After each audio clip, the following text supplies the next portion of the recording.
Lord. ஆண்டவராய் இயேசு கிறிஸ்துவின் இனிய நாமத்தினாலே அன்பின் வாழ்த்துதல். கர்த்தருடைய பிள்ளைகளே, இந்த காலை வேளையிலும் நீங்கள் ஆண்டவருடைய சமூகத்தில் அவரை நோக்கி பார்த்து சமாதானமாய் சந்தோஷமாய் இருப்பதற்கு தேவன் பாராட்டின மிகுந்த கிருபைகளுக்காய் நான் ஆண்டவரை துதிக்கிறேன். இந்த வருஷம் தொடக்கத்திலிருந்து இந்த நாள் வரையிலும் தேவன் எப்படி நம்மளை அருமையாய் நடத்தி இருக்கிறார்.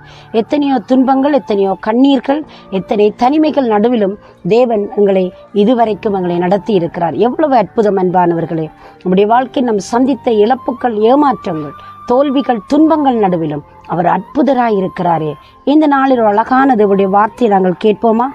145வது சங்கீதம் 14வது வசனம். கர்த்தர் விழுகிற யாவரையும் தாங்கி மடங்கடிக்கப்பட்ட யாவரையும் தூக்கி விடுகிறாராம். அவர் தம்மை நோக்கி பார்த்து தம்மை சேவித்து தேவனை நம்பி அன்றைக்கு ஓடின ஓட்டங்களிலே பல சறுகல்கள் வந்தது உண்டுதான். ஆனால் தேவன் விழுந்தவர்களை அப்படியே விழுந்து போக விடுகிறவர் அல்ல.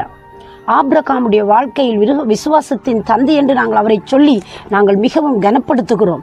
அவரை குறித்து நாங்கள் பெருமிதமாய் பேசுகிறோம், உண்மைதான். ஆனால் அவருக்கு ஒரு இக்கட்டான சூழ்நிலை வந்தது. அவர் தன்னுடைய மனைவியை பார்த்து சகோதரி என்று சொல்லக்கூடிய ஒரு சூழ்நிலை வந்தது. ஆனால் ஆண்டவர் அந்த நிலையிலும் அவர் செய்த அந்த நீதியான, அவர் செய்த மேன்மையான, அவர் நம்பின அந்த நம்பிக்கைகளை ஒரு நாளும் மறந்து போகல. பாருங்க, அந்த சிறிய விடயத்தை அவர் இரக்கமாய் மன்னித்தார். அந்த மனிதனுக்கு வாக்கு பண்ணினது போல குழந்தை இல்லாமல் இருந்த அந்த வேளையிலே அவருடைய நிலையை பார்த்து அவருக்கு கொடுத்த வாக்கை நிறைவேற்ற தேவன் வல்லமை உள்ளவராய் இருக்கிறார். இந்த இடத்திலே சங்கீதக்காரன் சொல்கிறான், விழுகிற யாவரையும் தாங்கி மடங்கடிக்கப்பட்ட யாவரையும் அவர் தூக்கி விடுகிறாரா. ஒரு உயரத்தில் வைத்து கனம் பண்ணி மகிழ்கிற கடவுளாய் இருக்கிறார். மனிதருக்கு பலவீனம் என்பது உண்டுதான். ஆனால் அந்த பலவீனத்தில் பலனை கொடுத்து வெட்கப்படாமல் தைரியப்படுத்தும்படி தேவனுடைய கரம் அவர்களை நடத்துவதை நாங்கள் பார்க்கிறோம். அன்பானவர்களே, இன்றைக்கும் இந்த நாளிலே நீங்கள் எந்த சூழ்நிலை விழுந்து போயிருக்கிறீர்கள்? ஒருவேளை மனமடிவினால் விழுந்து போயிருக்கிறீங்களா? மனச்சோர்வினால் விழுந்து போயிருக்கிறீங்களா? மன காயங்கள் ஏற்பட்டு உங்களோட வாழ்க்கையில் வந்த சறுக்குதல்கள் எத்தனை ஏராளமாய் இருக்கிறதா? ஒருவேளை தேவன் வாக்கு கொடுத்தார், இன்றைக்கு வரையும் அதை எனக்கு நிறைவேற்றவே இல்லை என்று சொல்லி நீங்கள் வீழ்ந்தது போல ஒரு அதைரியப்பட்ட சூழ்நிலைக்குள் நீங்கள் கடந்து போகிறீங்களா? அந்த விழுகையிலிருந்து உங்களை தூக்கி எடுப்பதற்கு, உங்களை ஒரு வெற்றி பாதையில் நடத்துவதற்கு தேவன் இன்றைக்கு அற்புதராய் உங்கள் பக்கமாய் கடந்து வந்திருக்கிறார். தாவீதுடைய வாழ்க்கையில் அவர் தவறினது உண்டு, அவர் தேவனை துக்கப்படுத்தினது உண்டு, தேவனை மறந்து போனது உண்டு, தேவனை மறுதலித்ததும் நேரங்கள் போன்று வந்த சந்தர்ப்பங்கள் அநேகம்.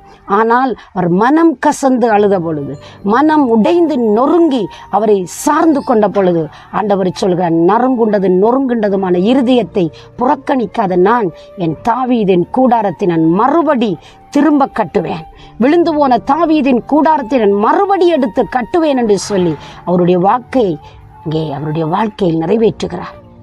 தாவீது ராஜா மிகவும் மிக தேவனை சார்ந்த மனிதன். ஆனால் அதைரியமடைந்து வீழ்ந்து போன நிலைமைகள் வந்ததுதான். தேவன் வீழ்ந்தவனை வீழ்ந்ததாக விட்டுவிடவில்லை, அவனை தூக்கி எடுத்தார். அதுதான் அவர் சொல்லுகிறார், விழுகிற யாவரையும் தாங்கி மடங்கடிக்கப்பட்ட யாவரையும் அவர் தூக்கி விடுகிறார். தன் வாழ்க்கையில் அனுபவித்ததை தேவனை நினைத்து புகழ்ந்து பாடுகிற பாடல் தான் இந்த அருமையான பாடல். அன்பு பிள்ளையே, இந்த காலை நேரத்திலும் நீயும் ஒருவேளை உன் வாழ்க்கையிலே பலவிதமான சோர்வுகளினாலே உடைந்து போய், மனம் சோர்ந்து போய், வீழ்ந்து போய் கிடக்கிறாயா? தேவனை தூக்கி விடுவதற்கு அவருடைய அற்புத கரம் கடந்து வருகிறது. எத்தனை மனிதர்கள் தங்களால் முடியாதென்கிற பொழுதெல்லாம் கிதியோன் என்கிற மனிதன் பலவீனத்தோடு பயத்தோடு இருந்தது போல, கிதியோனே ஒருவனை முறியடிக்கிறது போல் மீதியானியர்களை முறியடித்திடுவாய் என்று சொல்லி பலனை கொடுத்து கிதியோனை தைரியப்படுத்தின அதே தேவன் இந்த காலையிரங்கள் நடுவிலே இருக்கிறார். உங்களுக்கு பலன் கொடுப்பார், உங்களை தூக்கி எடுத்து நிலைநிறுத்துவார். தேவனை நோக்கி பார்க்க நீங்கள் ஆயத்தமா? நான் உங்களுக்காக ஜெபிக்கட்டும்.